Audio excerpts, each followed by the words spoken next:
Selamat datang di Si Binuang Channel. Terima kasih sudah mampir. Mari kita lanjutkan novel SSK, bagian 256. Selamat mendengarkan. Ketika David dan Celia bertemu lagi untuk pertama kalinya sejak lulus 3 tahun lalu, mereka berinteraksi dengan tenang. Setelah saling menyapa, mereka pun meninggalkan tempat itu berdampingan. Para siswa yang berkumpul mulai berdiskusi di antara mereka sendiri begitu keduanya pergi. Sialan. Bukankah itu Celia, gadis tercantik di universitas dari School of English kita? Siapa pria yang bersamanya? Apakah kalian kenal dia? Saya pikir itu adalah siswa pertukaran dari SRU. Dia ada di kelas kita, SRU, tapi dia dari sekolah kita. Kita tidak bisa membiarkan orang luar membawanya pergi. Aku tidak percaya kita akan membiarkan dia mengambil keuntungan seperti ini. Apa maksudmu mengambil keuntungan, ya? Pria itu cukup tampan, bukan?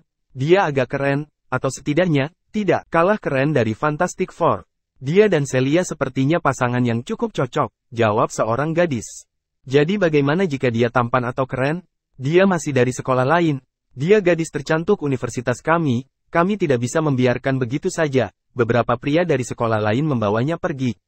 Apa yang akan dikatakan orang-orang tentang sekolah kita? Ya, ini adalah berita besar, saya harus segera memberitahu Hanley tentang ini. Dia sudah mengincar Celia. Dan dia tidak akan biarkan pria itu pergi begitu saja begitu dia tahu tentang ini. Aku tahu, Celia punya pacar. Itu sebabnya dia tidak setuju dengan orang yang mengejarnya. Anda bisa mengatakan itu. Mereka sudah lama saling kenal dari cara mereka berinteraksi. Siapa yang peduli sudah berapa lama mereka saling kenal? Mulailah menyebarkan berita sebelum gadis tercantik masuk. Universitas Greenwood dibawa pergi oleh seseorang dari SRU. Baik David maupun Celia tidak menyadari betapa banyak perhatian yang mereka tarik saat mereka berjalan. Terutama karena Celia terlalu terkenal di Universitas Greenwood. Namun, keduanya mengabaikan tatapan itu dan mencari tempat makan di luar kampus. Setelah itu, Celia mengajak David berkeliling Universitas Greenwood. Sebagai salah satu akademi paling terkenal di dunia, Universitas Greenwood memiliki kampus yang sangat besar. Dua dari mereka berjalan-jalan di banyak tempat sebelum akhirnya menetap di tepi danau buatan.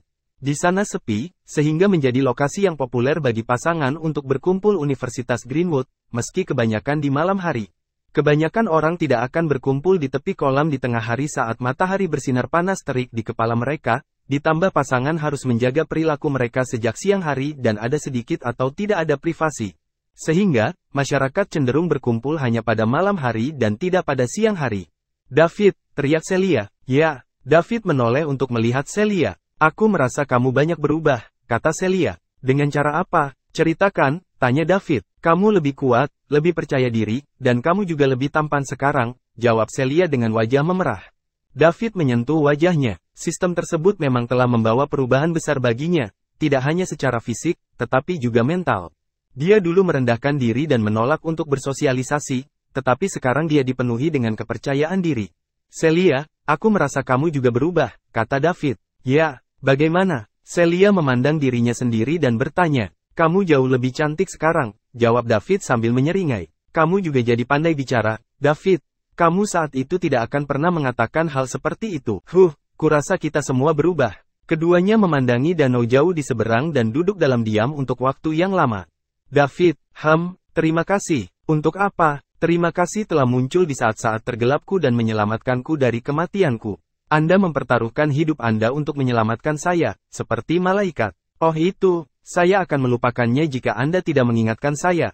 Saya kebetulan bertindak lebih cepat dari siapapun. Kalau tidak, saya yakin seseorang akan melakukan hal yang sama jika saya tidak ada di sana. Tapi aku tidak bisa melupakannya. Celia mendongak dan menatap David saat dia berkata dengan sungguh-sungguh. David juga bisa merasakan ada yang aneh dengan nada suara Celia, jadi dia menoleh untuk menatapnya.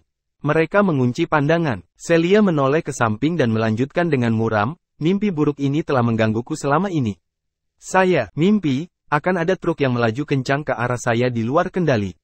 Saya ingin pergi tetapi saya sepertinya tidak pernah bisa bergerak. Dan saat truk hendak menabrakku, sesosok tubuh akan muncul di sampingku dan membawaku menjauh dari jalur truk. Awalnya saya tersentak bangun dari mimpi buruk, berkeringat dan ketakutan.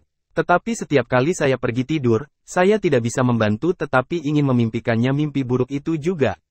Karena aku hanya bisa melihat wajah orang itu saat aku bermimpi, dan aku takut aku akan lupa bagaimana penampilannya suatu hari nanti jika aku tidak melihatnya setiap malam. Perlahan, mimpi buruk itu berhenti terasa seperti mimpi buruk bagi saya karena saya tahu truk itu tidak akan pernah menabrak saya. Itu saat saya memejamkan mata, saya akan diliputi pelukan hangat dan saya akan mencium aroma familiar dari wajah yang familiar. Celia mulai terisak pelan pada saat ini. David merasa harus melakukan sesuatu, jadi dia mengulurkan tangan kanannya dan merangkul bahu Celia, membiarkannya menyandarkan kepalanya di bahunya. Sepasang suami istri kebetulan memperhatikan adegan ini dan setelah memastikan bahwa itu adalah Celia, mereka segera mengeluarkan ponsel mereka dan mengambil beberapa foto. Ini adalah berita terbaru. Celia, gadis tercantik di Universitas Greenwood saat ini sedang berkencan dengan seorang pria, dan dia bahkan meletakkan kepalanya di bahunya. Berita ini beserta foto-fotonya langsung tersebar di website universitas setelah diposting. David dan Celia, bagaimanapun, tidak tahu bahwa foto mereka diambil. Celia, aku tahu bagaimana perasaanmu terhadapku. Aku sebenarnya sudah tahu tentang itu sejak lama, tapi aku pengecut saat itu. Saya takut, merendahkan diri, dan saya tidak berani menghadapi perasaan Anda. Tapi aku berjanji tidak akan melakukan itu lagi padamu. Hanya, beri aku waktu, lagi pula aku baru saja putus dengan Sarah, dan situasinya tidak terlalu optimis saat ini. Anda melihat pesan di grup kucing juga ya? Saya belum melakukan apapun yang bertentangan dengan hati nurani saya. Tetapi saya tidak ingin Anda menjadi penerima rumor apapun. Aku tidak ingin mereka mengira aku mencampakkan Sarah karena kita bersama, dan itu menyebabkan penyakit mentalnya saat ini. Itu tidak adil bagimu. Jika itu adalah kamu, maka saya ingin memberi Anda yang terbaik. Akankah kamu percaya padaku? Aku berjanji tidak akan lari lagi. Masih bersama si Binuang Channel. Mari kita lanjutkan novel SSK, bagian 257. Oke, aku akan menunggumu, kata Celia lembut. Sore itu, baik David maupun Celia pergi menghadiri kelas mereka. Mereka masih tidak tahu tentang malapetaka yang akan datang, di mana mereka adalah protagonisnya. Sementara mereka memperhatikan kelas, sebuah artikel muncul di forum kampus Universitas Greenwood. Celia yang, gadis tercantik di Universitas Greenwood, terlihat berkencan dengan orang asing di kampus. Gambar kepala Celia yang bersandar di bahu David juga terlampir. Ini mengejutkan para peserta forum, dan postingan tersebut mengumpulkan 10.000 tampilan dan ribuan komentar. Postingan ini langsung menjadi postingan terpanas di forum Universitas Greenwood, dan para mahasiswa mulai membagikannya. Postingan tersebut juga mulai beredar di grup perpesanan di seluruh kelas. Semua orang bertanya-tanya siapa pria ini. Orang-orang mulai mencari David. Pada akhirnya, berkat beberapa teman sekelas di kelas baru David yang melihatnya pergi bersama Celia, sebuah kesimpulan tentang siapa orang asing misterius itu. Maka, postingan lain muncul di forum universitas. Gadis tercantik di Universitas Greenwood diambil oleh siswa pertukaran SRU, David Liddell. Ini adalah posting singkat tapi mengejutkan. Di Universitas Greenwood, setiap artikel yang entah bagaimana berhubungan dengan Celia, apalagi yang bertema gosip, pasti selalu jadi trending. Dulu juga ada desas-desus tentang bagaimana menjadi salah satu Fantastic Four Universitas Greenwood, Hanley Chasez, pacar Celia. Bahkan ada desas-desus tentang bagaimana Hanley secara terbuka mengklaim Celia sebagai Dewi, dan tidak mengizinkan orang lain untuk mengarahkan pandangan mereka padanya. Tak satu pun dari rumor itu yang dikonfirmasi, tidak seperti kali ini ketika foto diambil, membuat rumor ini lebih bisa dipercaya. Hal ini mengakibatkan kerumunan besar mahasiswa Universitas Greenwood berkumpul di luar ruang kelas David saat itu. Kelas berakhir sehingga mereka bisa melihat pria misterius yang telah mencuri hati Celia. David dan siswa pertukaran SRU lainnya bingung karena mereka tidak masuk ke forum Universitas Greenwood juga tidak ada dalam obrolan grup kelas manapun. Inilah mengapa mereka tidak tahu apa yang sedang terjadi, mereka hanya merasakan banyak pasang mata menatap mereka, khususnya David. Kehebohan David yang tiba-tiba memiliki efek eksternal yang meningkatkan perhatian terhadap Amelia, Ava, dan Luna. Kerumunan besar menyadari bahwa ketiga wanita dari SRU juga sangat cantik, dan memahami pepatah tersebut tentang keindahan di South River sejak awal waktu. Banyak pria menatap Amelia dan dua wanita cantik lainnya, yang berarti Howard dibayar paling sedikit perhatian di antara 5 siswa pertukaran. Banyak teman sekelas Celia juga bertanya kepadanya apa kebenaran di balik itu semua, tetapi dia tidak menjelaskan atau mengakuinya apapun. Dia ingin mengakui tebakan mereka, tetapi David belum memastikan hubungan mereka dan dia ingin dia menunggu. Namun, faktanya tetap bahwa dia tidak langsung menyangkal apapun. Dengan demikian, lebih banyak rumor mulai menyebar di kampus. Bukan berarti itu mempengaruhi David. Setelah kelas berakhir, dia tidak mondar-mandir dan langsung meninggalkan kampus. Dia harus terus mendapatkan poin mewah, dan tidak punya waktu untuk disia-siakan. Masih bersama si Binuang Channel. Mari kita lanjutkan novel SSK, bagian 258. Begitu dia meninggalkan pintu universitas, dia pergi ke tempat parkirnya dan pergi. Saat David pergi, sebuah MPV hitam mengikutinya. Sudah jam 10 malam saat David kembali ke hotel. Sementara dia mendapatkan lebih banyak poin mewah hari ini, hingga 325 poin hari ini, dia masih berpikir itu terlalu lambat. Dia menelepon Pearl dan menyuruhnya untuk menugaskan beberapa anggota ke Capital City sehingga dia bisa melakukan secara bersamaan bisnis di dua kota metropolitan internasional. Pearl tidak begitu mengerti apa yang ingin dilakukan David, karena East International sudah berkembang di tempo yang agak cepat. Mereka telah menginvestasikan lebih dari 100 miliar dalam waktu sekitar 1 bulan dan telah menjadi pencarian yang luas mitra untuk pilihan investasi. Belum lagi semua investasi ini telah melewati penyelidikan yang ketat dan kebanyakan dari mereka akan menjanjikan keuntungan di masa depan. Tetap saja, David tampak agak tidak senang karena dia terus mendesaknya untuk membelanjakan lebih banyak uang untuk investasi. Ini sangat membingungkannya, dan dia bertanya-tanya berapa banyak uang yang dimiliki atasan mudanya ini. Bukan berarti kebingungannya akan menghambat pekerjaannya. Jika atasannya meminta karyawan untuk dipindahkan ke ibu kota, maka itulah yang akan dia lakukan. Beberapa pegawai senior segera dikirim dan akan tiba di ibu kota keesokan harinya untuk menyusul instruksi David. Keesokan harinya, David menelepon Oliver untuk pergi. Oliver ingin membujuk David untuk menghadiri kelas, tetapi David berjanji bahwa dia akan menyumbangkan lebih banyak uang ke sekolah untuk pembangunan ketika dia kembali. Oliver segera berubah pikiran dan berjanji bahwa dia akan menangani segalanya untuk David sehingga yang terakhir melakukannya tidak perlu khawatir tentang sekolah. Seperti yang dia pikirkan, uang adalah segalanya. Tidak ada yang tidak bisa dilakukan uang, dan jika ada hal seperti itu, Adil menawarkan lebih banyak uang. Di pagi hari, David bertemu dengan orang-orang yang dikirim Pearl. Itu adalah tim yang terdiri dari hampir 50 karyawan. David segera membawa mereka ke dealer Benz dan membelikan mereka masing-masing sebuah MPV agar perjalanan mereka lebih nyaman. Kemudian, dia membawa tim ke Starry Night Hotel dan menyerahkan kontrak dan materi dari mobilnya, rumah yang sangat mahal yang dia beli baru-baru ini. Setelah ini, dia meminta mereka mentransfer kepemilikannya, rumah atas nama perusahaan. Tim yang terdiri dari 50 karyawan memasuki lobi Starry Night Hotel bersama David. "Halo, Tuan Liddell, ada yang bisa saya bantu?" Tanya manajer lobi Starry Night Hotel yang tinggi, muda, dan cantik. David adalah tamu yang menginap di suite mewah yang megah. Orang-orang seperti dia biasanya kaya dan berkuasa orang, jadi mereka harus melakukan yang terbaik untuk melayaninya. "Berapa banyak kamar yang ada di lantai saya?" tanya David.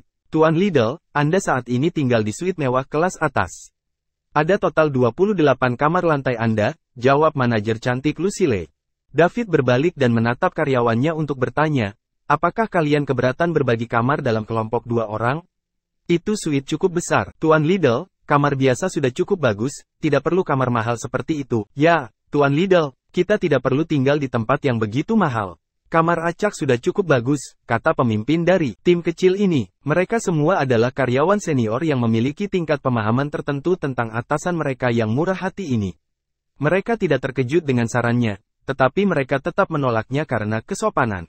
"Kamu sudah di sini, jadi dengarkan aku. Saya akan mengatur semuanya," kata David. Kemudian dia menoleh ke manajer cantik dan berkata, "Saya ingin memesan seluruh lantai. Bisakah Anda mendiskusikannya dengan yang tamu lain dan lihat apakah mereka bersedia pindah ke kamar lain?" Lucille merasakan darah mengalir deras ke kepalanya. Dia sudah memiliki gagasan tentang apa yang ingin dilakukan David ketika dia mendengar dia menanyakannya. Karyawan jika mereka keberatan berbagi kamar, tetapi masih terasa seperti mimpi ketika dia mendengar David menanyakan ini padanya. Dia belum pernah melihat atasan yang begitu dermawan yang akan memesan seluruh lantai suite mewah yang megah untuknya karyawan. Dia telah bekerja di Starry Night Hotel selama beberapa tahun dan telah melihat banyak pria kaya, tetapi ini adalah pertama kalinya dia telah bertemu seseorang seperti David. Harganya lebih dari 5 juta hanya untuk semalam. Dia bertanya-tanya perusahaan apa yang dimiliki David, karena dia juga ingin bekerja di bawahnya. Masih bersama si Binuang Channel, mari kita lanjutkan novel SSK, bagian 259. Dia tahu dia akan menikmati tunjangan karyawan yang jauh lebih baik di bawah orang-orang seperti David daripada perusahaan lain. "Mohon tunggu, Tuan Liddell, biarkan saya memeriksanya." Lucille segera berlari ke meja depan dan mulai bertanya kepada yang lain. David membawa tim itu. "Tuan Liddell, 15 kamar telah diambil di lantai itu. Saya tidak yakin apakah saya bisa meminta mereka semua untuk pindah, tapi mungkin Anda ingin lantai di atas?" Lucille bertanya dengan hati-hati. Ini adalah transaksi besar. Dia takut David akan pindah ke hotel lain jika dia tidak menyukai sarannya. Dia akan kacau dalam kasus itu, karena David menghabiskan lebih dari 5 juta per malam per kamar. David adalah seorang pelanggan besar. Tentu, David memikirkannya dan menjawab. Dengan itu, dia langsung memesan seluruh lantai selama setengah bulan dan naik ke atas di bawah tatapan rakus si cantik server. Setelah kembali ke kamarnya, David menyadari bahwa dia telah mendapatkan poin mewah lainnya, mencapai 326 poin. Sekarang karyawannya ada di sini, dia bisa mulai membelanjakan uang dengan bebas. Tidak seperti Pearl, dia tidak menyelidiki sebelumnya untuk menghabiskan uang. Dia hanya membeli apapun yang dia inginkan. Sejujurnya, dia bahkan tidak ingin berinvestasi di perusahaan manapun. Sebaliknya, rencananya hanya membeli rumah secara langsung. Lagi pula, real estate ibu kota sangat mahal. Menelan biaya puluhan atau ratusan miliar untuk sebuah rumah tetapi hanya menciptakan yang riak kecil di poin mewahnya. Mengingat ini adalah suite mewah yang megah, ketiga makanan dikirim ke kamar secara gratis. Makanannya enak, David tidak perlu membawa karyawannya keluar untuk makan. Setelah istirahat selama 2 jam, David mulai mengumpulkan tim dan semua orang mulai bekerja. Dia menyerahkan beberapa agen perumahan ke tim dan menyuruh mereka menghubungi orang-orang itu sendiri. Yang harus mereka lakukan hanyalah memberitahu dia untuk membayar setelah kontrak dikonfirmasi. Dengan begitu, beban kerjanya menjadi ringan sekali, dan dia tidak lagi harus mencari agen ini sendiri. Setelah semua orang ditugaskan, David menerima telepon yang tidak dikenal. "Halo, apakah ini Tuan David Liddell?" Seorang pria bertanya. Siapa kamu?" David menjawab dan bertanya, "Saya berencana untuk menjual rumah, tetapi saya tidak ingin mempekerjakan agen. Saya ingin berbicara langsung dengan Anda tentang harga sebagai agen real estate terlalu tidak dapat diandalkan dan mahal," jawab pria itu. "Rumah apa yang kamu jual?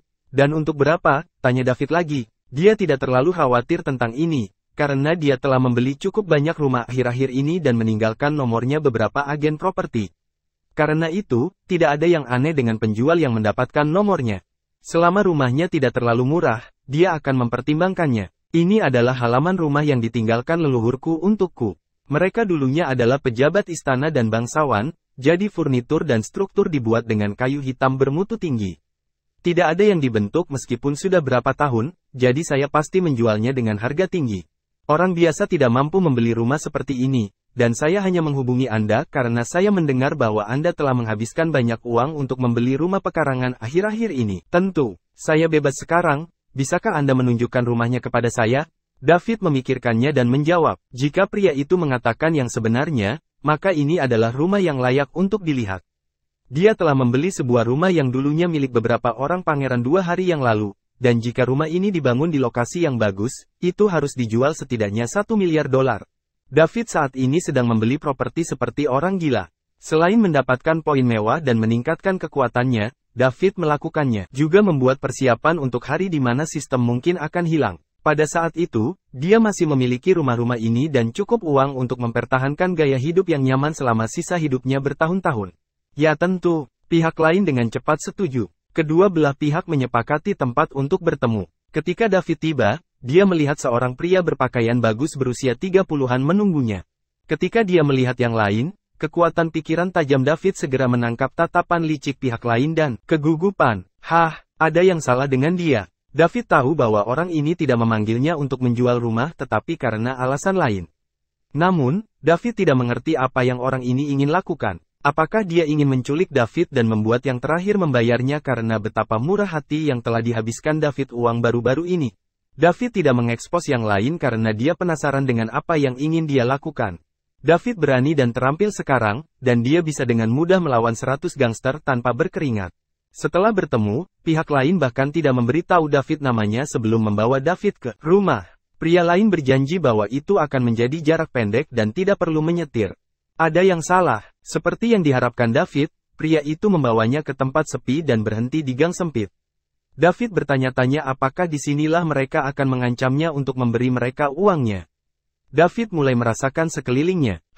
Tidak ada orang lain, bagaimana itu bisa terjadi? David mengharapkan setidaknya beberapa lusin pria, bukan hanya satu. Tidak peduli bagaimana David mengamati yang lain, pria yang membelakangi dia tidak terlihat seperti tuan yang kuat. "Cukup, katakan saja apa yang terjadi. Saya tidak punya waktu untuk disia-siakan dengan Anda di sini." Jelaskan dirimu sebelum aku membuatmu, kata David, berdiri di belakang yang lain. Yang lain bahkan tidak menanggapi, memilih untuk berlari ke depan dan menghilang di sudut gedung. David terkekeh. Dia lebih cepat dari juara lari global. Saat dia hendak berlari, dia merasakan embusan angin dingin memasuki pikirannya saat rambutnya berdiri tegak. David tahu perasaan ini. Dia pernah merasakannya ketika dia menyelamatkan Celia dari truk bertahun-tahun yang lalu. Ini adalah perasaan itu hanya terjadi ketika dia akan mati. Kekuatan pikirannya jauh lebih lemah saat itu, jadi perasaan ini tidak terlalu kuat. Tapi sekarang kekuatan pikirannya telah tumbuh beberapa kali lebih kuat dari sebelumnya. Hembusan angin dingin ini membuatnya dingin sampai ke tulang. Jika dia ragu-ragu sedetik lagi, David akan mati. Tanpa pikir panjang, David melompat dan melompat 2-3 meter ke samping. Bang! Setelah dia melompat, sebelum dia mendarat, ledakan besar terdengar di samping telinganya. Tanah tempat dia berdiri beberapa saat yang lalu sekarang ditinggalkan dengan lubang seukuran kepalan tangan. David menoleh untuk melihat situasi di belakangnya dan menyipitkan matanya. Sebuah senapan sniper, yang juga sangat kuat, jika pelurunya mampu meninggalkan lubang seukuran kepalan tangan di lantai beton setebal 10 cm, ia akan mampu meledakkan setengah tubuh berkeping-keping jika mengenai seseorang. Sebagai master di peringkat naga, David mulai berkeringat dingin. Ini bukan untuk tebusan, ini pembunuhan. Setelah mendarat, David tidak membuang waktu sedetik pun sebelum melompat ke arah lain. Seperti yang dia duga, ada kawah lain tempatnya berdiri. Setelah mendarat kali ini, David juga tidak berkeliaran dan mulai berlari ke arah orang yang menembaknya. Dengan kekuatan David saat ini, tidak mungkin menembaknya dengan peluru saat dia berlari. Pelakunya saja, kesempatannya adalah untuk mendaratkan tembakan saat dia berdiri diam. Masih bersama si Binuang Channel, mari kita lanjutkan novel SSK. Bagian 260. Ketika David berlari dengan kecepatan penuh, orang biasa akan melihat bayangan dari sudut mata mereka. Sekitar 800 meter dari David, di sebuah bangunan terbengkalai yang tingginya kurang dari 20 lantai, orang asing yang tinggi melihat David berlari ke arahnya. Pria ini, Tucker, meletakkan kembali senapan sniper di tangannya ke dalam kotaknya dan mulai bergumam dengan marah pada dirinya sendiri. Dia tidak menyangka akan meleset sama sekali dari sasarannya. Tidak ketika dia tidak pernah melewatkan satu tembakan pun sebelumnya. Dia telah gagal. Dia adalah pembunuh ke-48 teratas di web gelap. Kemampuan bertarungnya mungkin bukan yang terkuat, tapi memang begitu pasti 10 besar di antara penembak jitu dan pandai menyamar. Sejauh yang dia ketahui, tidak ada orang yang cukup kuat untuk tidak terluka saat dia menembak mereka. Tidak masalah apakah targetnya adalah master di peringkat harimau atau peringkat naga, mereka akan tetap mati saat ditembak. Karena itu, dia menerima misi ini dengan sangat arogan. Banyak orang tidak berani menerima misi ke ibu kota Summerland, tapi dia tidak takut. Yang harus dia lakukan hanyalah menembak sasarannya dan kemudian menyamar, dan tidak ada yang lebih bijak. Dia tidak seperti pembunuh lainnya, dia tidak membunuh targetnya dengan memukuli mereka. Dia hanya membutuhkan tempat yang bagus dan memancing targetnya untuk berdiri tepat di tempat dia akan menembak. Sejauh yang dia ketahui, 1 miliar lebih dari cukup untuk membunuh seorang rangker harimau puncak. Karena itu, dia sangat terkejut dia gagal. Setelah dengan cepat menyingkirkan senapan snipernya, dia melemparkan kotak itu ke punggungnya dan berbalik untuk pergi. Tucker bergerak cepat, dan dengan 3-4 langkah, dia berhasil menuruni tangga. David mungkin tidak tahu di mana persisnya posisi lawannya, tapi dari lintasan peluru, dia bisa memperkirakan arah umum di mana penembak jitu berada. Ini karena penembak jitu cenderung memilih titik tertinggi di area tersebut. Mengenai bagaimana David mengetahui hal ini, yah, dia mungkin bukan penembak jitu tetapi dia pernah melihat penembak jitu di acara televisi. David tiba di lantai pertama gedung yang ditinggalkan itu. Beberapa ratus meter bukan masalah besar baginya sekarang, mengingat kemampuannya saat ini. Hanya saja di kawasan itu banyak rumah bobrok dan jalan tidak rata sehingga memakan waktu. Dia lebih lama dari yang diperlukan untuk sampai ke sana. Saat David tiba di lantai paling bawah, dia melihat seorang pria jangkung dengan topi bisbol berjalan cepat keluar dari gedung dengan kotak persegi panjang di punggungnya. Persetan, David sangat marah. Dia tidak perlu bertanya untuk mengetahui bahwa pria inilah yang telah menembaknya. Karena orang ini ingin membunuhnya, David tidak menunggu lebih lama lagi sebelum dia memukuli orang itu. Buk, dengan kekuatan dan kekuatan pikirannya berkembang secara maksimal, aura tekanan yang berat keluar. David bergegas menuju pria yang masih berada di pintu keluar tangga. Tanpa menahan diri, dia mendaratkan yang spesial, keterampilan tinju ekstremitas 8. Tinju 8 ekstremitas, dorong gunung logam. Tucker bergumam marah pada dirinya sendiri sementara dia lari menuruni tangga. Saat dia tiba di sudut pintu keluar tangga di lantai dasar, dia melihat targetnya muncul di depan matanya. Tucker tercengang dan dia segera berbalik untuk berlari menaiki tangga lagi. Dia tidak bisa menang dalam pertarungan jarak dekat melawan master peringkat harimau, jadi satu-satunya pilihannya adalah menciptakan jarak dan menembak target. Dia memiliki lebih dari sekedar senapan sniper di tangannya. Namun, saat dia akan berbalik dan pergi, dia merasakan tekanan yang menyesakkan merayapi dirinya. Apa? Sebelum Tucker bisa bereaksi, David sudah muncul di hadapannya. Bang! Tucker merasakan kekuatan besar menabrak dirinya sendiri. Puff! Seteguk darah menyembur keluar dari mulut Tucker sementara organ dalamnya terasa seperti telah dihancurkan. Rasa sakit hampir membuatnya pingsan saat tubuhnya terbang mundur. David mendorong Tucker dengan tubuhnya tetapi tidak menarik kembali kekuatan yang digunakan, sehingga Tucker terbanting ke dinding. Kali ini, terdengar juga suara, "Bang, terima kasih sudah bersama si Binuang Channel, jangan lupa mampir pada bagian selanjutnya, novel SSK, dan novel lainnya."